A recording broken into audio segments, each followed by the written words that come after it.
morning, coffee's brewing strong. Got my headphones on, hope nothing goes wrong. News and tips coming through the stream. Productivity, high chasing that dream. In the distry buzz lighting up the sky. New trends rising, can't let them pass by. Personality development, that's the key. Unlocking doors to where you wanna be. Turn it up, yeah, elevate the airwaves. Feel the vibe, let it brighten up your days. On the ride, keeping thoughts light and free. It's the VA radio where you wanna be. Turn it up, yeah, elevate the airwaves. Feel the vibe, let it brighten up your days. On the ride, keeping thoughts light and free. It's the VA radio where you wanna be.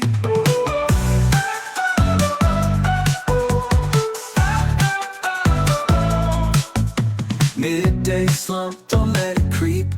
Sage advice for dreams you wanna keep. Interviews with the pros on the rise, helping you to see through clearer eyes. Inspiration flowing through the wire. Words that lift you, taking you higher. Tune and listen, it's a daily routine, where the VA radio boosting your scene. Turn it up, yeah, elevate the airwaves. Feel the vibe, let it brighten up your days. On the ride, keeping thoughts light and free. It's the VA radio where you wanna be. Turn it up, yeah, elevate the airwaves. Feel the vibe, let it brighten up your days. On the ride, keeping thoughts light and free. It's the VA radio where you wanna be.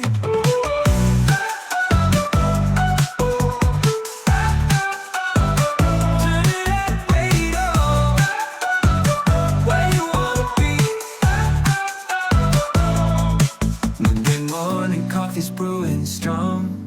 Got my headphones on, hope nothing goes wrong. We're the VA radio boosting your scene. It's the VA radio where you wanna be.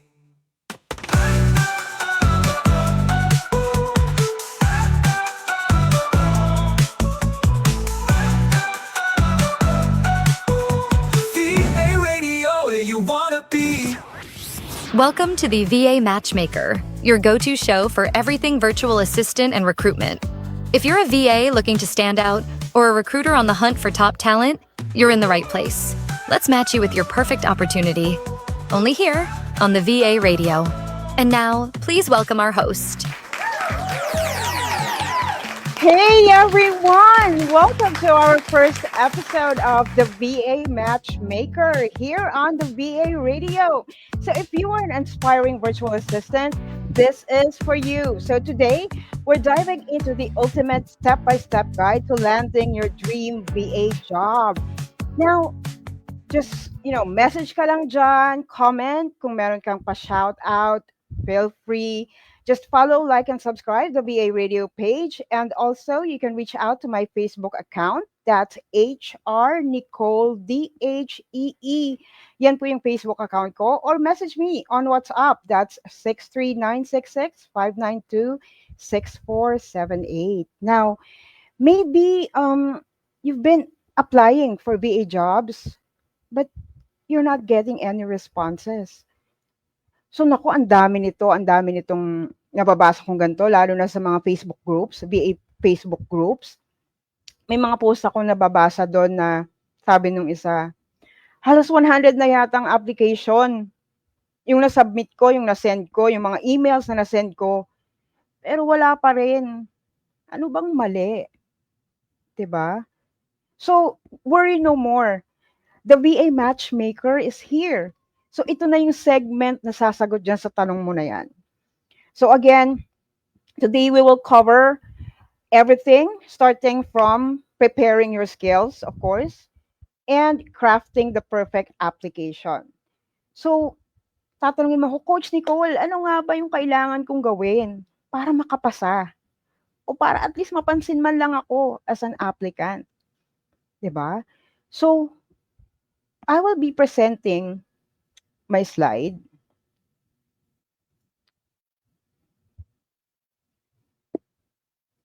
Okay. Ayan.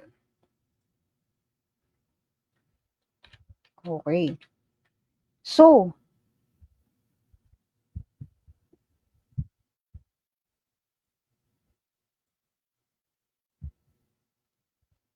ayan, 'di ba?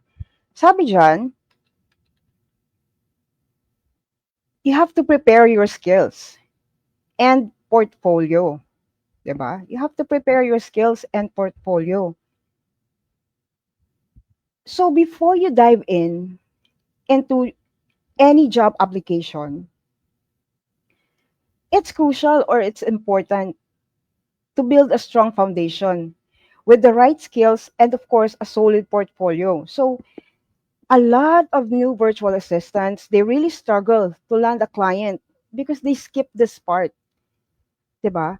Nakakalimutan nila yung part na i-build muna nila yung skills nila or alamin muna nila yung skills nila bago sila mag-apply. So, again, before diving into the virtual assistant world, it's important that you will be recognizing you're naturally good at skill, 'di ba? So you may be asking yourself or you need to ask yourself, do I excel in organization or admin task, or am I skilled in managing a social media account, 'di ba? You can ask yourself that. Yun napaka-importante na alam mo kung saan ka magaling. Dahil kung saan ka magaling, syempre unang-una, dun ka masaya. Dun ka mas productive. And then dun ka mas maraming idea na mashi-share o dun ka mas may experience. Kaya yung masasabi ko sa'yo ngayon, baka naman kaya hindi mo pa nahahanap yung VA job na para sa'yo. Dahil ikaw mismo, hindi mo pa nahahanap yung sarili mo. 'Di ba? Tanungin natin yung sarili natin. Let's start assessing ourselves. 'Di ba? Ano ba yung skill ko? Ano ba yung pwede kong mai-offer? 'Di ba? How are we going to identify our strengths? 'Di ba? Yun, tatanungin mo yung sarili mo, saan ba ako magaling? Ano ba yung gusto ko? Am I a detail-oriented person? Am I good in organizing schedules? Then maybe you will be good at becoming an executive virtual assistant. Or if you love doing graphic designs, you manage account, or you love engaging with audiences, then you will be a great fit to being a social media manager. Or if you like talking, you're a good communicator, you can say, or you love helping and supporting people, then why not try customer service or sales? 'Di ba? So, i-assess mo muna yung sarili mo bago ka mag-apply. Hindi tayo basta apply lang ng apply, 'di ba? Kaya yung iba sasabihin, ang dami-dami ko nang na-email, ang dami-dami ko nang na-send, ang dami ko nang interview. Pero yung tanong ko, nandun ba? Nandun ba yung skill mo na kaya mong i-offer? Nandun ba yung skill mo na gustong-gusto mong ginagawa? Or nandun ba yung skill mo na marami ka ng experience or idea? 'Di ba? So, take time, applicants, take time. Take time to write down your skill. Yun yung tip na maibibigay ko sa inyo. Write down your skills and interest. And then funnel it down. Tanungin mo lagi yung sarili mo, dito ba talaga ako magaling? Ito ba talaga yung mamahalin ko? Ito ba talaga yung gusto ko? Tanungin mo yung sarili mo sa bawat sinulat mo doon. And then as you funnel it down, you will come up with a certain niche. You will come up with a certain skill na magiging productive ka. 'Di ba? So, after that, after doing that, syempre,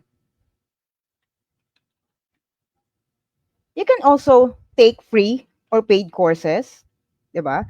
You can also take free or paid courses. Kasi here in being a virtual assistant or in the VA world, learning should never stop.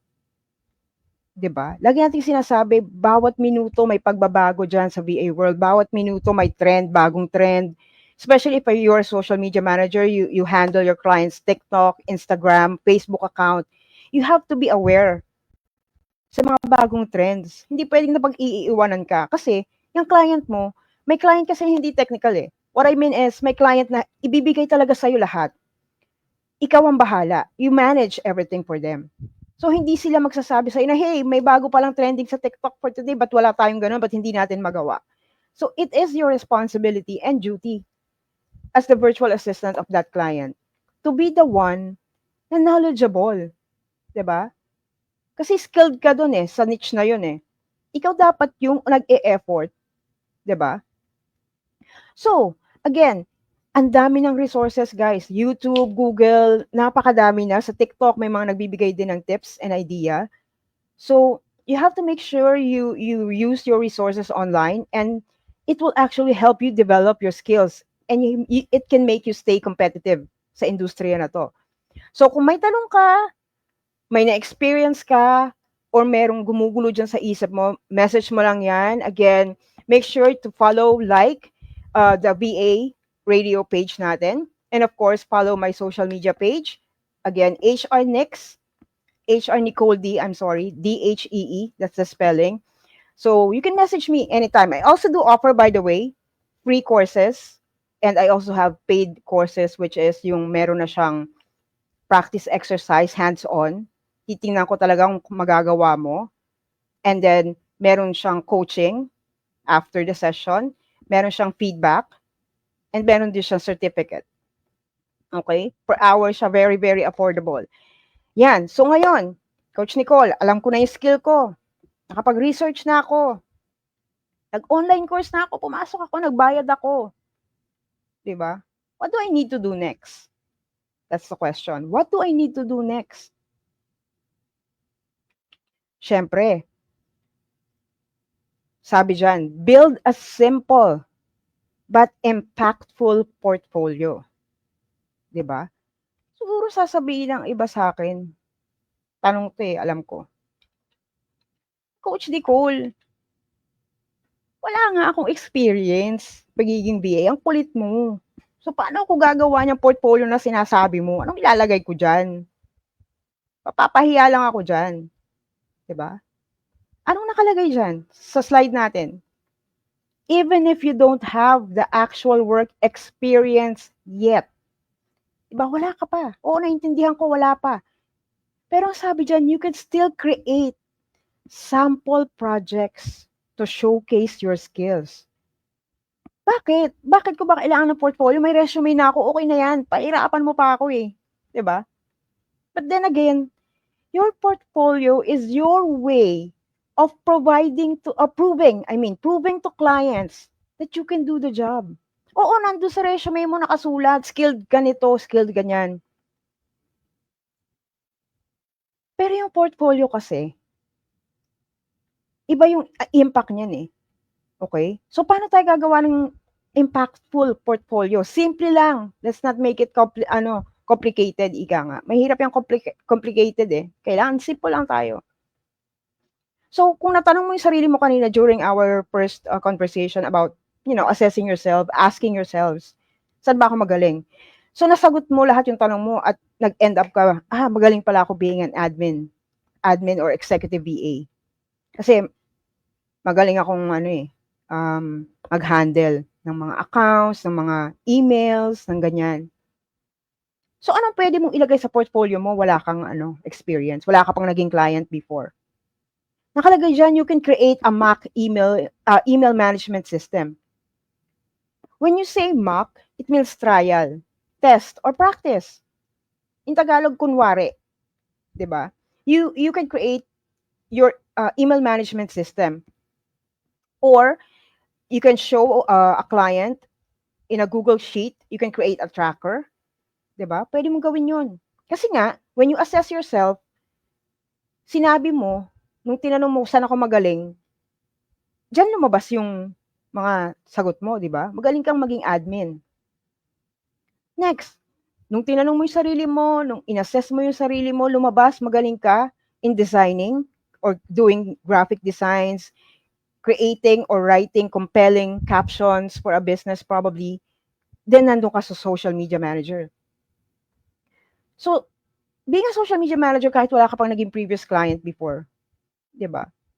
Lahat tayo parang social media manager na May Facebook ka, may Instagram ka, may TikTok ka, may na-manage mo, nagpo-post ka araw-araw, diba? Nagko-comment ka sa mga nagre-reply ka sa mga comment, nag-heart ka, nagre-react ka. So you yourself is already a social media manager, 'di ba? When you do a video, nag-TikTok ka, syempre ini-edit mo 'yan, 'di ba? So, kaya mo mag-edit din ng something, ng video, ng photo para sa kliyente mo, 'di ba? So bakit mo ngayon sasabihin sa akin, Coach Nicole, wala akong ilalagay sa portfolio ko kasi wala akong client? Eh, ikaw mismo, yung sarili mo social media manager ka na Araw-araw nasa Facebook ka, araw-araw nasa Instagram ka, selfie ka ng selfie, post ka ng post. Eh, ganun ang ginagawa ng social media manager 'di ba? So hindi natin nare-realize tayo pa ng lahat social media managers, right? So from there, wala akong experience, wala akong kliyente pero nagagawa ko 'yun kasi alam kong gawin, 'di ba? At masaya akong ginagawa, masaya ako. So you can start from there, 'di ba? O may ilalagay ka na sa portfolio mo being a social media manager. Or kung magaling kang makipag-usap, magaling kang magsalita, magaling kang magbenta. So doon ka naman naka-fall sa pagiging customer service, right? Now what you can do is you can create sample scripts probably, including responses to common customer inquiries or to common customer hesitation pag sales naman, di ba? You can showcase that to your portfolio. So anong mangyayari? Makikita ng client mo, ay, kaya pala niya mag-respond sa mga ganitong klaseng objection sa sales namin. Yan yung mga objections na laging sinasabi ng mga customer namin kaya wala kaming benta. Alam pala niya. Alam pala niya sumagot. So from there, wala kang client ha, wala kang previous client, wala kang experience. Pero based lang doon sa ginawa mong script, nakuha mo yung kliyente mo, 'di ba? So again, nakagawa ka ng portfolio mo, nakagawa ka, pero wala kang previous experience, wala kang previous client. So what is showing now on our screen is a sample of what I'm saying. Kung halimbawa nag-fall ka about being an admin executive assistant, this is a Mac email management system. Meaning to say, ayan, gagawa ka lang sa Excel. Kung magaling ka sa Excel, nakakalikot ka sa Excel, or Google Sheet, kung doon ka naman mas effective, gawa ka ng ganyan. Then, make a short explanation sa client mo. This is how you use it. Diba? This is how you use it. I will be able to provide you this template, ganyan. Or I may be able to execute this email management system on your business wherein I'll be putting a date, kung kailan ko na-receive tong email na to, sino nag-send nito, urgent ba to, anong i-respond natin dito. Somehow, you put them all together. A simple explanation to your client kung ano ba ang nagagawa niyang email management system na yan na pinapakita mo doon sa portfolio mo. Or, you can either create a Google Sheet tracker, probably, explaining to your client na, okay, here's a simple email management, a simple tracker wherein we both know exactly kung anong nangyayari sa social media mo. Let's say, may nag-reply ba, may nag-comment ba, may nag-order ba, so on and so forth. So you can also do that. Diba? Simple lang, Google Sheet lang, Excel lang. Wala kang previous client, but then you can do something like this. Diba? May maipe-present ka na magagawa mo. Or you can say, if you're applying as an email manager or an admin executive assistant, kasi it goes hand in hand naman. Email management. So, pwede mo sabihin kay client mo na I can be very helpful when it comes to your emails inboxes. Let's say I can do the cleaning every week for the spams, the junk mails. I can do quick responses to your customers. I can send emails, important emails to your customers, reach out to them, or manage your inboxes, separate your personal email with your business email. I can create folders, I can create labels. So, doon pa lang mapapakita mo na kahit wala kang previous client or previous experience, meron kang alam na ibibigay mo sa client mo na matutulungan yung business niya or makakatulong mismo sa kanya. Kasi the main reason why they are hiring virtual assistants is they wanted help. They are seeking for help. So alam ko, sasabihin ng iba, dami naman dyan, Coach Nicole. Naku, mga VA agency, kala mo naman, gusto, well-experienced, 5 years experience, 10 years experience, diba? But then again, there are still clients, direct clients or agencies who give chances to those zero experience ones. Kasi lahat naman tayo, dyan tayo nanggaling sa walang alam. 'Di ba? Wala tayong alam dito pero some companies or some clients would really give chances. Kailangan lang din natin mag-effort ng konti. 'Di ba? We also have to show them that we can also provide them something. Hindi lang basta naman sasabihin mo na, okay na yan, pwede na yan. 'Di ba? So again, if you have a question in mind, paano ba yan gawin, Coach Nicole? Hindi ko alam kung paano ako magsisimula and all that. Comment ka lang, message ka lang, or reach out to me at the nextvasolutions@gmail.com. Or if you have your WhatsApp, guys, active WhatsApp number, positive 63966-5926478, and I am more than willing to answer your queries or your questions, give you tips or ideas, teach you how to do this kahit wala kang previous client or wala ka pang previous experience. Or always like and follow the VA Radio page for updates, guys. Napakarami dito segments na really makakatulong sa atin on this virtual assistant journey of ours, okay? So next, gumawa ka na ng ganyan, di ba? Oh, ito naman, sample naman to kung social media manager ka naman. Di ba? You can make a 1-week planner. A 1-week plan to show your client kung ano ba yung pwede mong i-post every day, Mondays through Sundays, para sa ka-business niya. So, pwede ka mag-include doon kung anong topic yung pwede niyong ilagay for Monday, let's say. And then you will create and think about a caption, di ba? Or you can add a photo related to that caption or related to that topic, di ba? Week plan, 7 days, gumawa ka na. Di ba? Pwede mong gawin sa Canva, may templates doon. Or pwede mo rin gawin sa Excel or Google Sheet. Kung saan yung tools na comfortable ka. Di ba? Doon mo gawin. Gawa ka na, pakita mo sa customer, kaya kong gumawa ng 1-week plan. Meron ka ng 1-week plan sa akin para sa business mo. Na hindi ka na mag-iisip o mararatel ka iisip na, naku, kailangan na natin mag-post for tomorrow. Eto na. Everything is ready for 1 week. Or everything is ready for 1 month. Kung medyo masipag ka, makagawa ka ng 1-week plan. Hindi na tayo mag-iisip, client. Hindi ka na mag-iisip. Eto na. Ipopost na lang. Kompleto na. Ipo-proofread mo na lang. Titingnan mo na lang kung pasok sa'yo, kung gusto mo. Diba? So, what's in it for your client then? Makikita niya na, oh my God, this person can provide me a 1-month content already para sa business ko. 1 month na akong hindi mag-iisip. Naisip na niya. Diba? Just by doing mock. Ito, tawag natin dito ha, mock. Trial, test, practice. Kasi wala tayong experience. Wala tayong previous clients. Okay? So, gumawa lang tayo sa Excel ng ganito. Nag-isip lang ako. Kasi parang sa TikTok ko, nag-iisip din ako ng i-content ko. Ano bang video yung gagawin ko? Ano bang trending ngayon? Gagawa ako ng dance step nito. Diba? So, that's how you also do that. Wala kang client. Now, everything, you have to base it from your own experience. Diba? Kung ano yung normal na ginagawa mo sa araw-araw, gawin mo din. Actually, wala kang kliyente, tatanga na lang tayo, di ba? Wala akong kliyente, wala akong laban dyan sa mga 5 years experience na yan. Meron. Kasi, kaya mo. Kaya mo gumawa. Di ba? Sarili mo lang gawain, nag-isip ka lang Monday. Gawa ko ng ganitong content. Ang business ng client ko, fashion, makeups, dresses. Gawa ka ng content sa araw-araw. Kuha ka ng photos from probably kung may website yung client mo or may Facebook business page siya. Grab ka ng photos niya. Ask first, of course, yung kanyang consent to grab photos para makapagawa ka. Or if wala kang client pa, I mean, mag-a-apply pa lang tayo, gumagawa pa lang tayo ng portfolios natin, we have stock photos.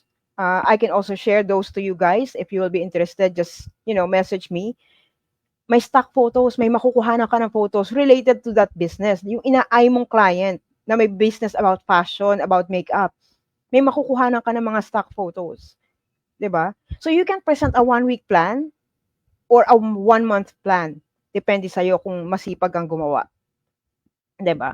So from there, kahit wala kang previous experience, may maipe-present ka sa portfolio mo, applying as a social media manager, virtual assistant. Okay? Next. Ayan. Eto pala nandito is my sample with my previous client before. Ang business niya is parang birthing, lying in, parang ganon. So, I made 2 weeks planner para sa kanya. So, week 1 is yung nasa top. Kita nyo yan, may mga photos, di ba? Nakuha ko yan sa stock photos. So, may araw yan. Monday, ito, may caption, may contents, di ba? May nakalagay. So makikita ng client ko na for Monday, we can post this specific photo together with this topic, together with this caption, 'di ba? Together with this tagline, probably kung meron kayo or any information about that specific date and time. Kunwari, yung Monday na yan, nagpo-poll yan, may event yung client mo that day, you can add it there, 'di ba? So makikita na ng client mo na meron kang presentation for a week para sa kanya. Exactly, makikita niya na, ito na yung 1 week na makikita sa mga social media platforms ko. 'Di ba? I made a 2-week plan for her, actually. So, nakita niya yan lahat. May photos diyan, lahat nandiyan na. And then, kung meron na lang siyang kailangang ipa-add, 'di ba? You can edit anytime, or kung gusto niyang may alisin ka naman, hindi related sa business niya or hindi niya ginagawa 'yun, then you can delete that. But then, sabi ko nga, you can create something like this, oh. Isipin mo, kunwari, wala ka pang client, pero meron ka ng ganyan. 'Di ba? Hindi ka pa nagkakaroon ng experience being a social media manager, creating contents, pero meron ka ng ganyan. Nakagawa ka ng MAC. Yan tinatawag natin na MAC. Kasi, bakit? Sabi mo, Coach Nicole, baka naman ano yun. Kasi, wala nga akong experience, 'di ba? Sabihin ng loloko ako. Let's not put it that way. Because we are actually selling our skills. Kasi nagkaroon ka na ng self-realization earlier part, di ba? Tinanong mo na yung sarili mo kung saan ka magaling. So, magaling ka sa ganyan. Kaya mo ginawa. Okay? For you to showcase your skills, your talent, your expertise. Kasi when you do application, guys, you're not selling only yourselves. You are actually selling your experience, your skills, your talents. Yun yung binibenta mo sa sarili mo when you are applying in a job. Kasi di ba nga, doon sa mga naka-experience na sa atin ng mga job interviews, like ang tinatanong, so, what are your skills? What are your work experiences? Di ba? Di ba sinasabi natin kung saan tayo magaling, kung ano yung talents natin, kung ano yung kaya natin. So, that's how we also do selling when we are applying for a job, by doing a portfolio. Right? A very simple yet impactful portfolio. Now, next. Okay.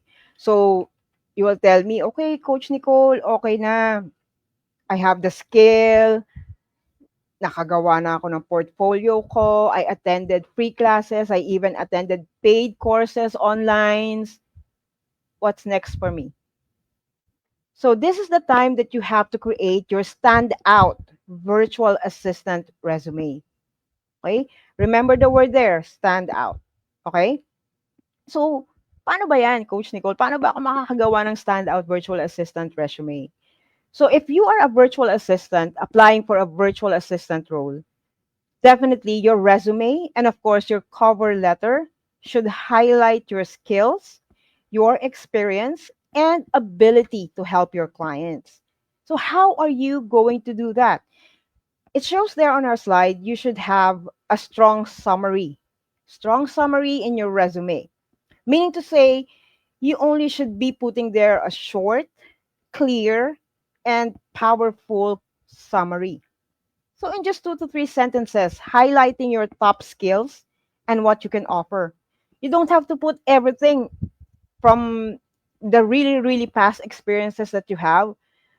Just summarize it. 2 to 3 sentences will do. So example, you will be putting there detailed oriented virtual assistant with expertise in email management, let's say scheduling and social media support.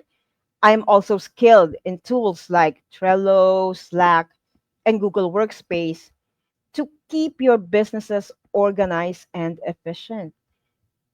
So in that 2 to 3 sentences that you included on your resume, that gives the client an idea what you can do, right? Hindi na kailangan tingnan ng client mo yung napakarami mong experience. Just by saying that 2 to 3 sentences, your client already, or the recruiter already, on the other hand, understands what you can offer or what you can do. And of course, um, relevant experience. Ito na yon, dito na papasok yun, no? Yung mga experience natin, yung expertise natin. So again, if you haven't had any client before being a virtual assistant, again, we are able to do earlier on our portfolio Mac, right?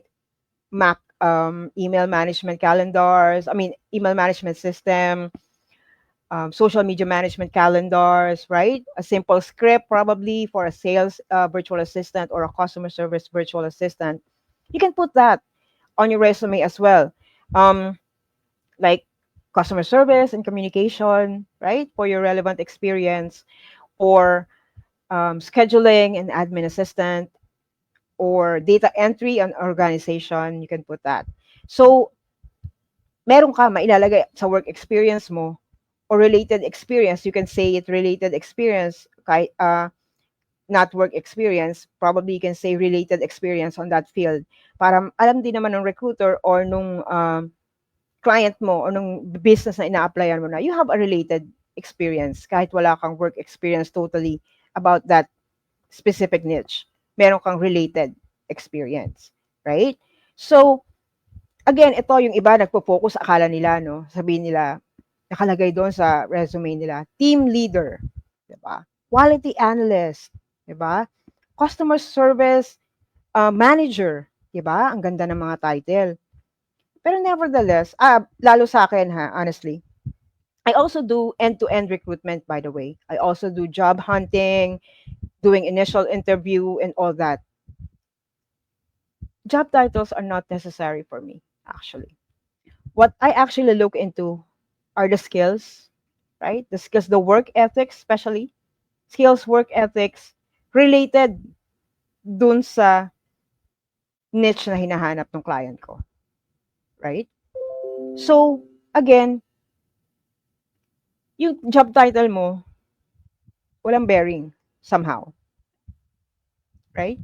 Because what clients are actually looking at, or VA agencies actually looking at, are the skills related to being a virtual assistant or to the skills related to the client's business. Ano ba yung kaya mong gawin at kaya mong i-offer sa business na to o sa client na to? It doesn't matter kung hindi ka TL, it doesn't matter kung hindi ka quality analyst or manager.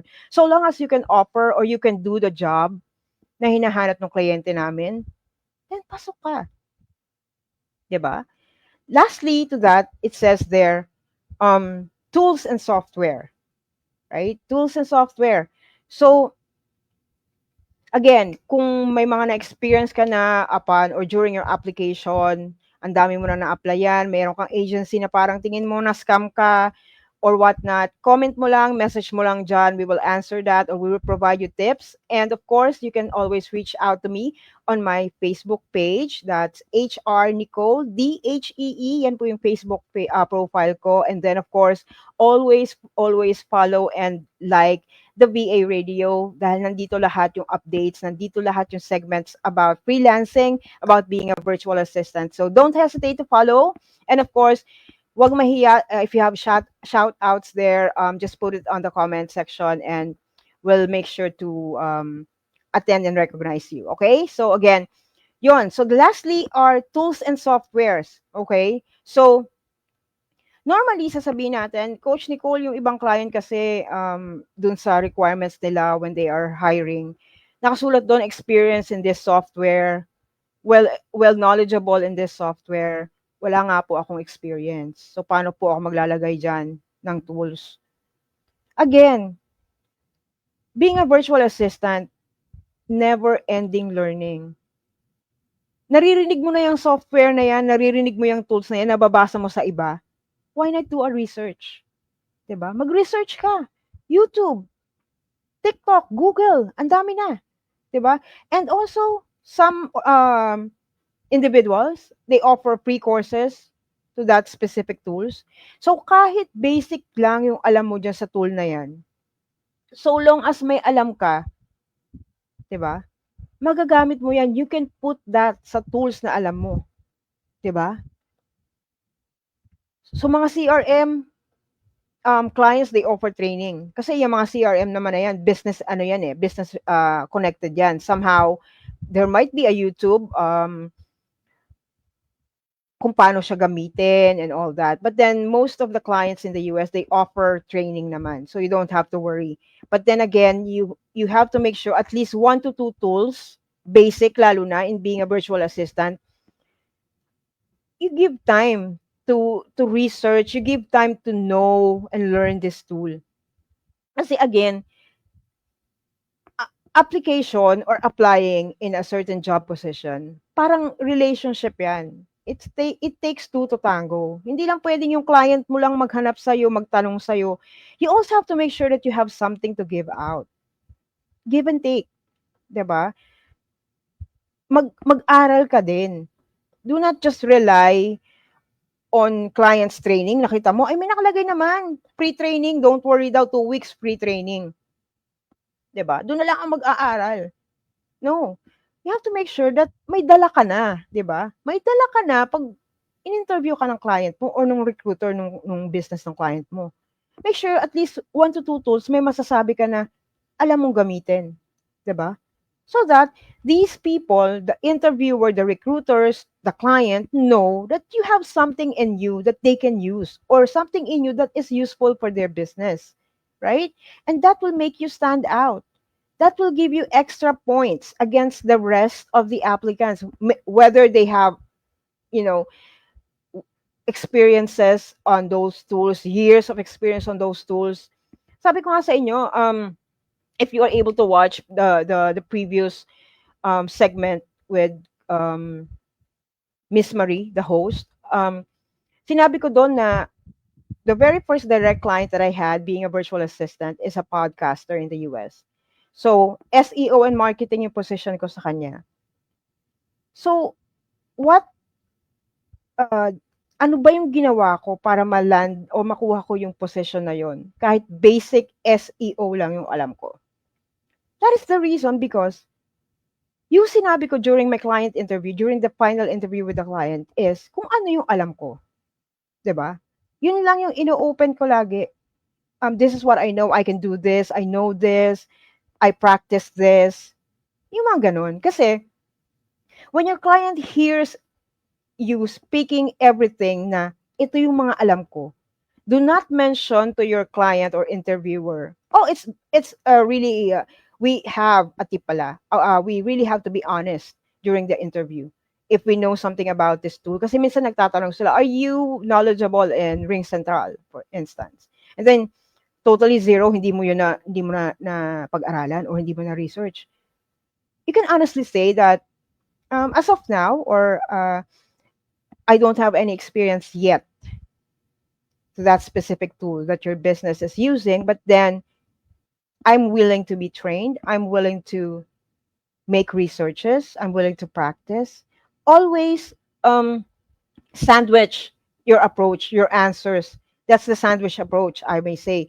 Negative, positive, or positive, negative, positive. You always close that way. Para hindi maiiwan sa nag-i-interview sa'yo or sa client mo yung negative part na sinabi mo na wala kang alam. Ang maiiwan sa kanya is you're more than willing to practice, to learn. You're open to learning.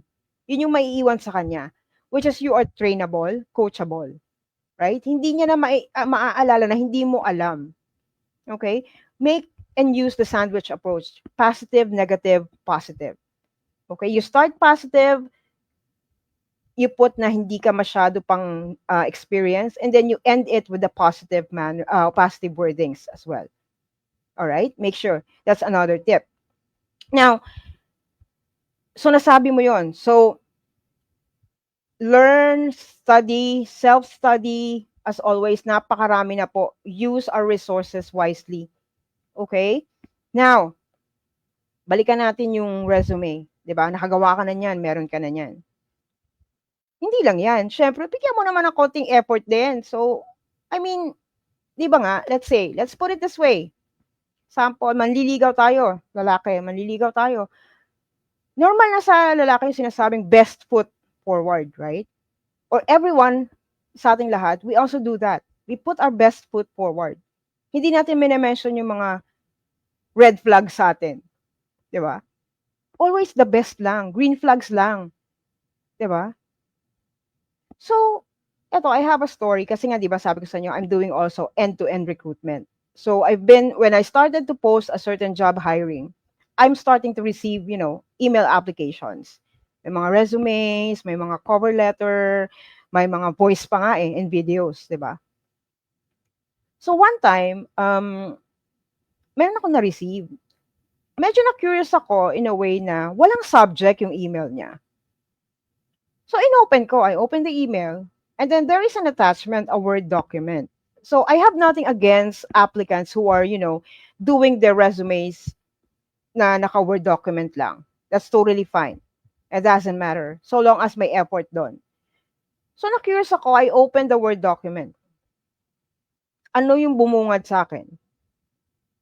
No photo. That's fine, di ba? Yung iba walang photo, okay naman. Yung iba meron, ilagay naman natin yung, the professional looking ones. Do not post naman yung mga naka-selfie lang natin, di ba? Sabi ko nga, always put effort, di ba? Paghirapan natin.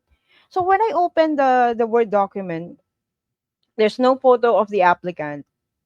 And what I noticed, kasi medyo I'm not sure, medyo technical ako, especially, yung fonts ng resume niya, iba-iba. Parang naghingi pa siya ng alam mo yun, sa mga tropa niya, hey guys, help me out, anong lalagay ko rito? Tapos kinopy-paste lang niya. So, iba-iba yung font. So, ano yung naisip ko when I was looking at that resume? No effort. Diba? So, kung ako talaga, hindi ko talaga siya sinenda ng invite for an initial interview. Tapos sabihin ng iba, grabe ka naman, Coach Nicole, bigyan mo naman ng chance yung tao, di ba? Yeah. Alam ko. Pero what will happen? Kasi sa akin, ang naging impression sa akin ng tao na yun is, naisip ko, okay, if I give this person a chance to work with me on my agency, let's say, or for a client, paano kaya siya magsisend ng end-of-day task niya? Or paano kaya siya mag-send kay client ng mga pinapagawa sa kanya? Na-imagine ko na baka ganun din, di ba? Basta lang niya iba to, o ayan na yung pinagagawa mo. Oh my God, di ba? That's a no-no. Kasi, ang naging impression ko sa kanya, do sa applicant na yun, basta lang niya binato sa akin yung resume niya. Honestly. Literally. O ayan yung resume ko, tingnan mo kung gusto mo, kung tatagapin mo ako, tawagan mo ako. And I really literally rejected her. Kasi ang lumabas sa akin, ang naisip ko kasi is, wala kang effort. Kahit subject man lang nalagay mo, applicant ka, hindi mo nagawa. Diba? So what more if I'll be giving you tasks? What more? Yan yung gagawin mo, diba? And I don't want my clients to be saying something like unprofessional, you have an unprofessional virtual assistant, diba? Sasabihin sa akin at the end of the day ng client ko, your virtual assistant is not doing well, I can't see any effort, and all that. So again, sa lahat ng ginagawa natin, let's put in some effort. Paghirapan naman natin. Kung hindi ka marunong gumawa ng resume na maganda, ang daming templates sa Canva. Mayroon na ngayon mga Facebook group, they offer free resume creation, or yung iba nagpapabayad with very affordable rates. You can do that. Diba? Kung talagang hindi mo kaya. Diba? Marami ng paraan. Let's just use it wisely. Let's not just, wag nating yung sarili natin, hanggang doon na lang. Ito na lang. Okay na yan. Okay na to. Diba? So, you can also reach out to me on my WhatsApp, 6396659264778. If you want a help with your resume, or may resume ka, pakita mo sa akin. Anong tingin mo dito, Coach Nicole? Okay ba to? Papasa ba to? Diba? And always like and follow yung segments natin dito sa The VA Radio for more tips, right? So, yun na. Hindi ko siya talaga tinanggap, honestly. So, next, sasabihin natin, okay na, may nagawa na akong resume, maganda na. What's next to that? Ayan, yan yung sinasabi ko. Yan yung explain ko. Strong summary, relevant experience, tools and softwares. Oh, next to that would be writing a winning cover letter. Kung naman, Coach Nicole, ang dami mo naman pinapagawa. Ang hirap na nga mag-apply. May cover letter pa. Nakalagay pa dyan, winning. Diba? So how? How are you going to create a winning cover letter? So ano ba sasabihin natin? Una, bago tayo gumawa ng cover letter pala, I'll give you a tip. I almost forgot. Lagi natin sinasabi yung iba nakapost pa na may nabasa ako na ganito. Hindi lang siguro 3 or 5 na tao na nakalagay. Make reading a habit. If you experience that, just comment down, di ba? Nakabasa ka ng ganyan. Make reading a habit, nakalagay doon sa content. Basa-basa muna, nakalagay, di ba? So para sa akin, yes, tama naman yun. Magbasa. Pero ang tanong, yung binasa mo ba o yung binabasa mo ay naiintindihan mo? Kasi we can read eh. We all can read. But the question is, are we understanding what we are reading? Diba may nakapost dyan, job application. Nakita mo lang, appointment setter. Uy, appointment setter ako. Pak, pasa ng resume. Wag basta-basta pasa ng application din, no? Dapat alam mo din unang-una kung ano yung role, responsibilities na sinasabi doon. Kung ano yung responsibility nung position na hinahanap nila. And make sure, mag-conduct ka rin ng research about the company. Is this company legit? Diba kasi, pag basta ka nagpasa, tapos na-scam ka, magpo-post ka naman, na-scam ako for awareness, diba? I mean, prevention is always better than cure. Guys, you have to make sure bago ka mag-send ng credentials mo. This is very important because there are a lot of agencies only, using your personal information, diba? And we have to make sure na aware tayo dyan, especially in the different Facebook groups ng VAs, mga freelancing. Marami na rin scammers dyan. So you have to make sure you do your own researches based on the company name, probably kung may website sila, check the website. If they have physical address, check it on Google kung meron ba talaga. You have to do your part as well in doing researches, right?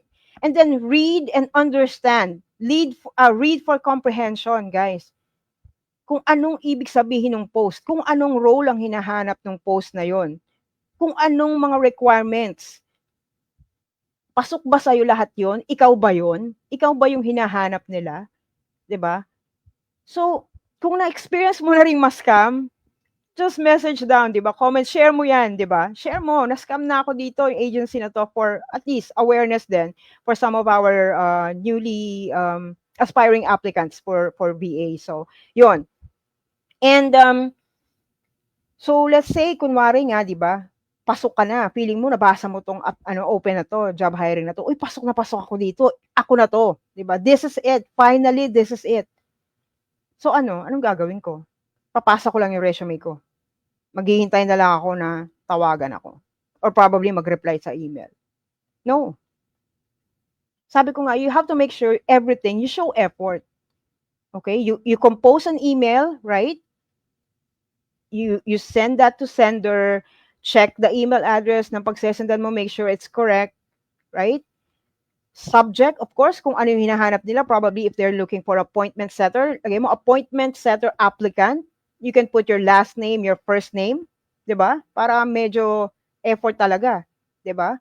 Subject pa lang, puno na, 'di ba? And then, of course, when you attach your resume or you attach your portfolios, make sure you create a cover letter. Napaka-simple lang naman 'yan eh. Hindi naman 'yan story na napakahaba. Simple lang, 'di ba? Siyempre sasabihin natin, Coach Nicole, bakit ba talaga kailangan yung cover letter na yan? Kailangan ba yan? Diba? Ano bang niyan, importance niyan sa application ko? Cover letter actually, guys, can be a game changer, right? It can be a game changer in your job application. Bakit? It adds personal touch, right? Especially if you will customize it to your client's business.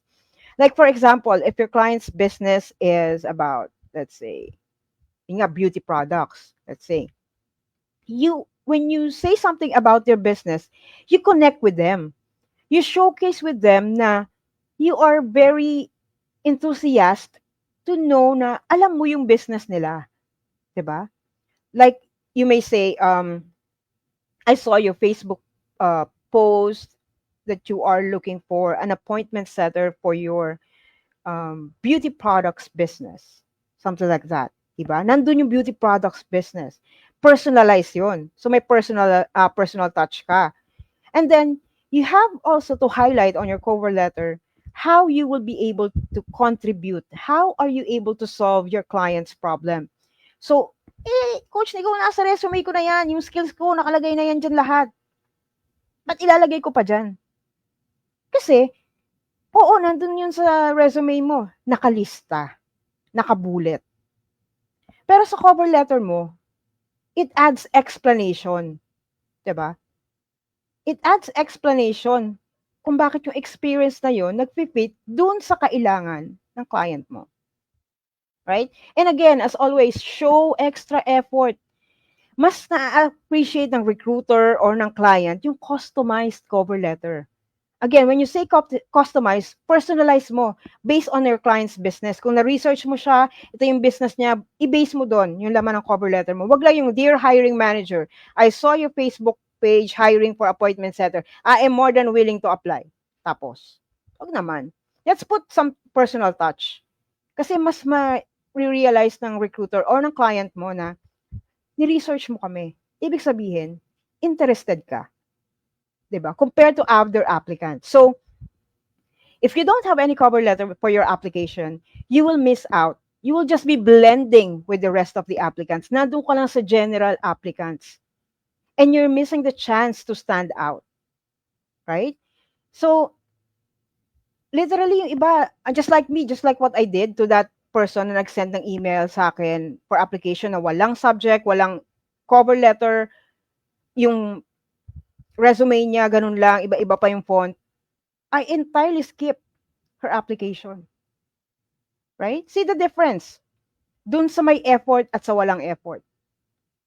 Kahit sabihin nating wala kang experience, pero ineffortan mo, pinaghirapan mo, nag-research ka, gumawa ka, then you can present something. Right? So make sure that when you're doing your cover letter, just make it short, again, personalized, show how you can solve the problem of your customer, and then ito yung last, ito yung pinakamahalaga. And with a strong call to action. Right? When I say call to action, ano ba yan, Coach Nicole, na call to action na yan? Ibig sabihin, you will not just say something like, I saw your Facebook page about you're looking for an appointment setter about your beauty products business.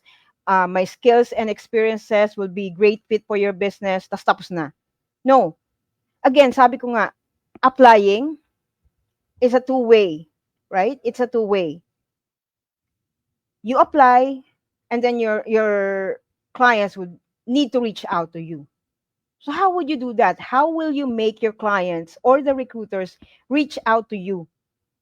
You have to make them or encourage them to take the next step. Kasi nagawa mo na yung part mo. Lahat nagawa mo na. Nag-send ka na, may cover letter ka na, nag-research ka na, may portfolio ka na. You've done your part. Let them do theirs. 'Di ba? So ano yun? Mag-iiwan ka sa kanila ng last line mo, na closing spiel mo na somehow you can say, I'd love to discuss how I can support your business. Let's connect. That's a call to action. Let's connect. Or I'm looking forward to hearing from you soon.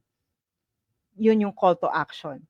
Or if you have questions and you need to know more about me and my experiences, message me at, right? That's a call to action. You are encouraging your recruiters or your client to reach out to you. Balikan ka nila. Because that's our main goal. Pag nag-a-apply tayo, babalikan ka. 'Di ba?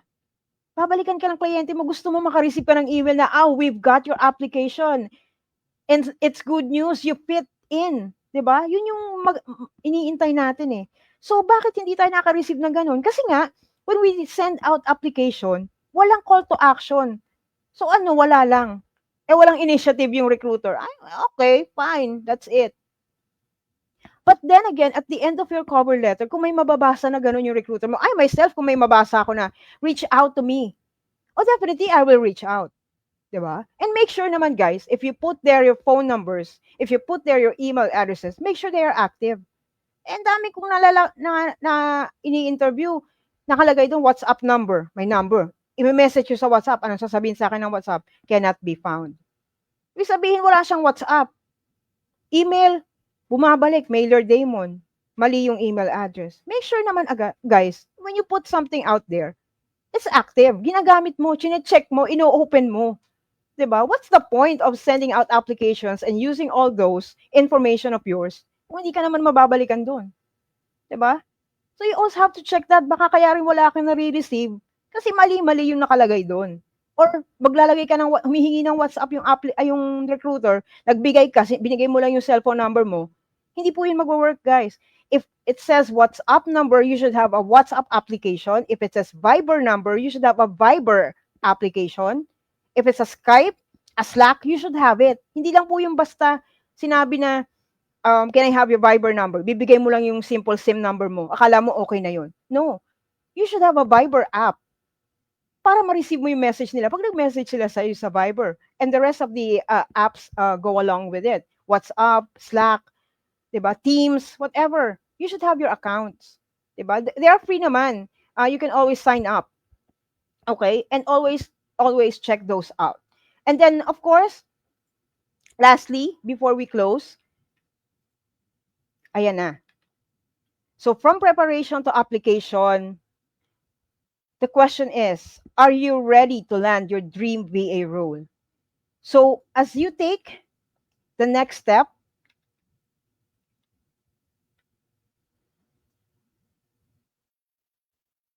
okay, so as you take the next step in your VA journey, remember your skills and portfolio sets the foundation. So a strong application gets you through the door, right? So are you presenting yourself in a way that truly, showcases your value, right? And are you showcasing your value, your talents? So take a moment to reflect. Take a moment to reflect. And siguro,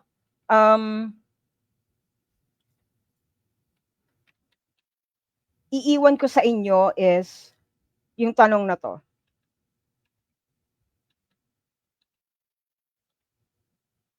If you were the client, would you hire you? Okay. So again, that concludes our segment for tonight. And I'd like to thank everyone. Thank you, the VA Radio, for this segment of ours. And it will be aired every Monday. So every Monday, same time, 8 p.m., the VA Matchmaker. That's our segment title. And I will be your host every Monday, 8 p.m., Coach Nicole. And next Monday, we will be discussing on acing the interview and knowing if the job is a right fit. So yan, alam ko yung very, very marami sa ating nagtatanong, paano ba ako makakapasa sa interview? How will I be able to overcome nervousness? Kasi nawawala ako, nasi-zero out ako pag ini-interview ako. Pag tinanong na ako ng English, wala na, nakanganga na ako. So next Monday, if you will be interested or if you like to gain tips and, sample scripts on how you can ace that interview, please be here 8 p.m. next Monday. Again, follow and like the VA Radio. And of course, you can always reach out to me, my Facebook account. That's HR Nicole, DHEE. Yan po ang aking Facebook profile. Or message me, WhatsApp, 63966-592-6478. Or email me at dniczvasolutions@gmail.com. So I am more than willing and happy to help you guys out, especially those beginners in the VA world. I will share my tips and experiences to you guys. So again, I also offer free courses and I also have paid ones. Guys, just for 100 pesos, very customized and personalized na course yan. So I've had previous enrollees already last weekend. May enrollees ako and we had really a great time. So again, meron niyang practice exercise. Expect nyo yan when you enroll na hands-on. You will share a screen and do the task that I'll be assigning you to do. Okay? So maganda yon, malalaman mo na how you are going to do it, 'di ba? Mapapractice mo na. So again, this has been the VA Matchmaker host, Coach Nicole. So stay connected, reach out to me, or again, follow the VA radio page. And thank you. And I'm hoping that I was able to, share with you valuable insights. And again, do not be afraid to apply. Okay. See you all next Monday. Have a good night, everyone. Thank you. That's a wrap on today's episode of the VA Matchmaker. Thanks for tuning in, and be sure to join us next time for more insider tips and strategies to help you land your dream clients or find the perfect VA. Don't forget to follow us on social media to stay updated and catch the next episode live on the VA Radio. Stay tuned for more from the VA Matchmaker, where skills meet opportunity, only on the VA Radio. Keep it light.